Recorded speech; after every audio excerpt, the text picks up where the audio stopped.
So back in 2015, Stephen Fry had made these comments about God. Why should I respect a capricious, mean-minded, stupid God who creates a world which is so full of injustice and pain? And now, almost 2 years later, he's under investigation by the Irish police for blasphemy. Essentially, it's the argument of, if God exists, then why do bad things happen to good people? And this argument has so many questions to it. First of all, it begs the question of God's existence. The existence of God can never really be proven, because in order to prove something's existence, you first have to define what it is. Because then if you go looking for it, you won't know what it is when you find it, because it isn't defined. The notion of God is subjective, in that every single person has their own definition and their own idea of what God is or isn't, or if God even exists. God is merely a subjective concept without an objective definition. You can't prove the existence of a subjective concept because it only exists in the mind of the individual. By contrast, you can prove the existence of an objective concept. A chair, for example, has an objective definition. This is a chair. It's something which is purposefully built to be sat on. If it isn't purposefully built to be sat on, it technically isn't a chair. We can prove a chair exists because of its common objective definition. Every person does not have a wildly different idea of what a chair is. You can't prove the existence of God, but you can't disprove it either. In order to disprove the existence of God, you would have to search the entirety of the universe to make sure God doesn't exist. And because we don't have an objective definition of what God is anyway, you wouldn't know what you were looking for.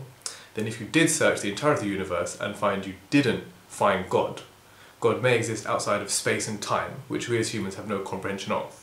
So the main argument that God shouldn't exist, or does exist as an evil being because bad things happen to humans, is one steeped in the arrogance of mankind. This notion posits that God is a conscious being who knows what good and evil are. Good and evil in themselves are not absolute concepts. Nothing is absolutely good and nothing is absolutely evil, because good and evil have their definitions given to them by society. The concepts of good and evil are in constant flux over the course of centuries. A few hundred years ago, it was good to burn witches at the stake, and masturbation was seen as evil. Certain tribes in Africa see genital mutilation as good, and it is good to kill your country's enemy in war, but it's evil to kill your personal enemy anywhere else. Stephen Fry argues that God is evil because bone cancer exists, and because there exists insects that burrow in the eyes of people. Evil is a relative term. Mankind can be said to be evil.